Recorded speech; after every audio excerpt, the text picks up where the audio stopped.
নমস্কার বন্ধুরা, আবারও অবিশ্বাস্য এক ঘটনা ঘটেছে। গাজা সমর্থনে ৪৪টি দেশের অ্যাক্টিভিস্ট, নেতা আর শিল্পীদের নিয়ে একটি আন্তর্জাতিক কাফেলা রওনা দিয়েছে। এই কাফেলার নাম রাখা হয়েছে সুদুম ফ্লোটিলা।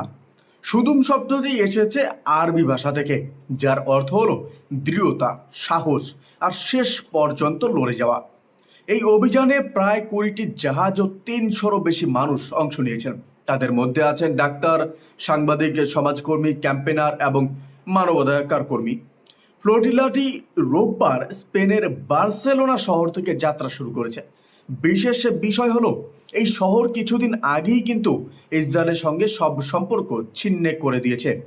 তারা সরাসরি ইসরায়েলের বিরুদ্ধে অভিযোগ তুলেছিল যে গাজায় গণহত্যা চালানো হচ্ছে।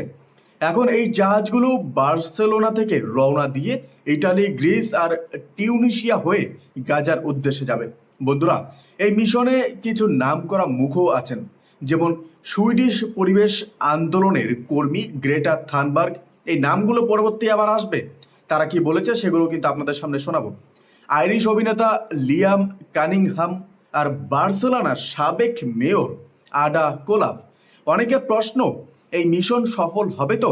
আসল কথা হলো, অন্তত চেষ্টা তো চলছে, তাই না? বন্ধুরা, গ্রেটা থানবার্গ যাত্রার আগে বলেন, আমি যার নাম একটু আগে বললাম, এগুলো কিন্তু পরিচিতি মুখ। গাজা হলো আজকের জীবন্ত উদাহরণ, যেখানে জাতিগত নির্মূল, গণহত্যা আর দমন পীড়ন চলছে। ইসরায়েল মানুষ হত্যা করছে আর গোটা দুনিয়া এই হত্যাযজ্ঞ সরাসরি দেখছে। সবচেয়ে ভয়ঙ্কর ব্যাপার হলো, সবাই সব জেনে চুপ করে আছে। যে সব সরকার যেসব সরকার চুপ করে আছে, তারা ইসরায়েলের মতোই অপরাধী। আমাদের যে কোনোভাবে গাজায় পৌঁছতে হবে। একটি মানবিক করিডোর তৈরি করতেই হবে। ইসরায়েলের সম্ভাব্য বাধার প্রশ্নে গ্রেটা বলেন, আমাদের হাতে প্ল্যান বি আছে। যদি বাধা দেওয়া হয়, তবে ফিরে গিয়ে আবার চেষ্টা করব, কারণ এই মিশনকে কেবল মানবিক আর শান্তির জন্য।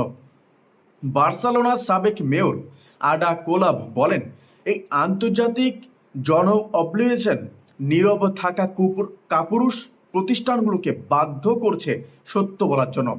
ইসরায়েল শিশু, মানবতা এবং আন্তর্জাতিক আইনকে হত্যা করেছে। কিন্তু গাজা একা নয়। অনেক কর্মী, যেমন ইয়াসমিন আকার, থিয়াগো এভিলা এবং আরও অনেকে এই মিশনে যোগ দিয়েছেন। এই মিশন আসলে গাজার ভয়াবহ পরিস্থিতিতে মানবিক সাহায্য পৌঁছে দেওয়ার প্রচেষ্টা। কিন্তু প্রশ্ন হলো, সরকারগুলো কিছু করছে না কেন? মানবিক করিডোর এখনো খোলা হয়নি কেন? ইসরায়েলের ওপর এখনো নিষেধাজ্ঞা জারি হয়নি কেন? এসব কিন্তু প্রশ্ন কিন্তু তোলেন।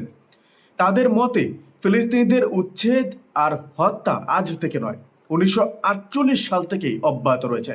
বন্ধুরা, যখন এই কাফেলা বার্সেলোনা থেকে রওনা দেয়, তখন বন্দরে শত শত মানুষ ভিড় করেছিলেন। তারা হাতে ফিলিস্তিনের পতাকা নেড়ে স্লোগান তুলছিলেন, ফ্রি ফিলিস্তিন, বয়কট ইসরায়েল। আন্তর্জাতিক গণমাধ্যমও এই ঘটনাকে বড় কাভারেজ দিয়েছে। মনে রাখবেন, সুমুদ শব্দটি ১৯৬৭ সালের যুদ্ধের পর ফিলিস্তিনিদের প্রতিরোধের প্রতীক হয়ে ওঠে। এর মানে হলো জীবন, শিকড় আর আশার সঙ্গে জড়িয়ে থাকা। তাহলে স্পষ্ট, এই ফ্লোটিলা কেবল গাজায় পৌঁছানো যাত্রা নয়, বরং গোটা পৃথিবীকে মনে করিয়ে দেওয়া যে মানবতা এখনো বেঁচে আছে, আর নীরবতা জুলুমের মতোই ভয়ঙ্কর। বন্ধুরা, এবার আসি আরেকটি বড় খবরে।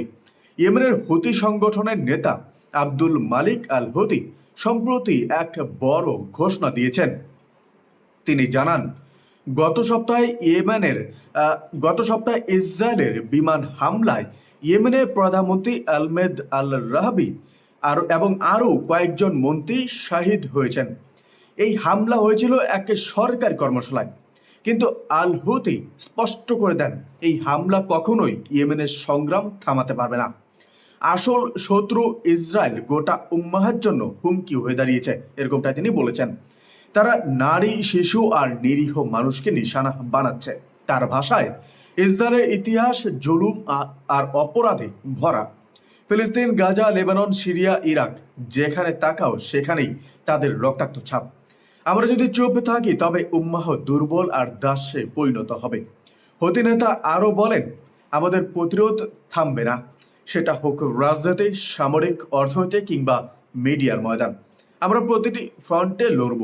ফিলিস্তিনের পাশে থাকার এই যাত্রা অব্যাহত থাকবে, এরকমটাই তিনি বলেছেন।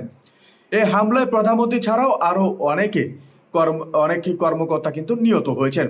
হুতিদের রাজনৈতিক কাউন্সিলের প্রধান মাহাদি আল মাসাদ ঘোষণা দিয়েছেন যে আমরা শহীদদের রক্তের হিসেব নেব। আমাদের সেনা ও শক্তি আরও দৃঢ় হবে এবং শত্রুকে অনুতপ্ত করতে বাধ্য করব।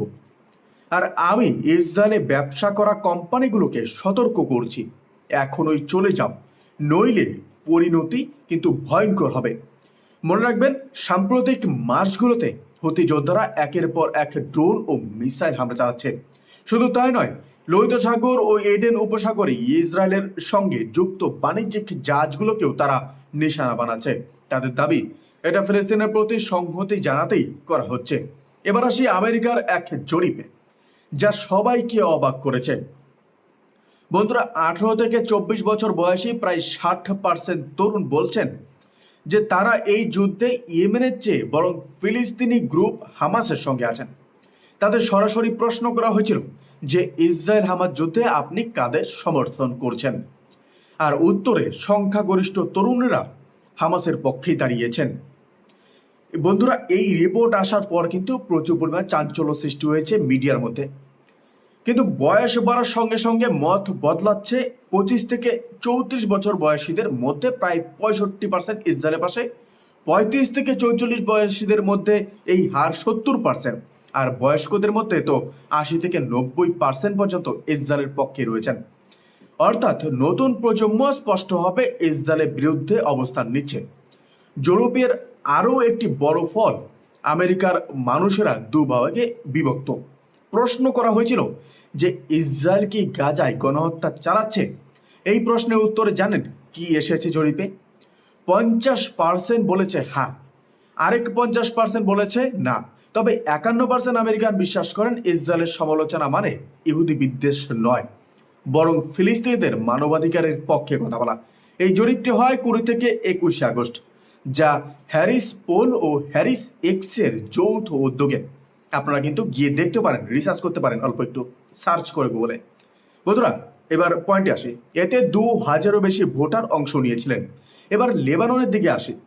লেবাননের পার্লামেন্টের স্পিকার নবী বেরি সম্প্রতি ঘোষণা দিয়েছেন যে আমরা হিজবুল্লাহর অস্ত্র নিয়ে আলোচনায় রাজি আছি, তবে আলোচনা অবশ্যই সংবিধানের সীমার মধ্যেই হবে। তিনি বলেন, এটা শুধু অস্ত্র নিয়ন্ত্রণের প্রশ্ন নয়, বরং ইসরায়েলের সঙ্গে যুদ্ধবিরতির বিকল্প তৈরি করার এক ধরনের চাল।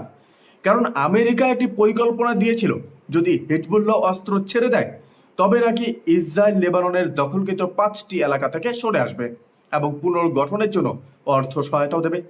লেবাননের মন্ত্রিসভাও ঘোষণা দিয়েছিল 2025 সালের মধ্যে সব অস্ত্র সরকারি নিয়ন্ত্রণে আনা হবে। কিন্তু হিজবুল্লাহ এই সিদ্ধান্তকে ভয়ঙ্কর ভুল বলে আখ্যা দিয়েছে। নবী বেরি আরও অভিযোগ করেন যে ইসরায়েল লেবাননের অনেক এলাকা দখল করে রেখেছে এবং 30টিরও বেশি গ্রামের মানুষকে তাদের ঘরে ফিরতে দিচ্ছে না। বন্ধুরা, আজকের রিপোর্টটা আপাতত এ পর্যন্তই।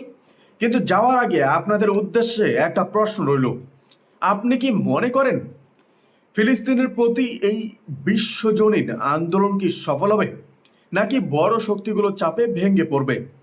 কমেন্টে অবশ্যই আপনার মতামত জানান। আর ভিডিওটি শেষ পর্যন্ত দেখার জন্য আন্তরিক ধন্যবাদ। চ্যানেলটি সাবস্ক্রাইব করতে ভুলবেন না এবং এই ভিডিওটি কিরকম লেগেছে অবশ্যই আমাদেরকে কমেন্ট করবেন অনুপ্রেরণার জন্য।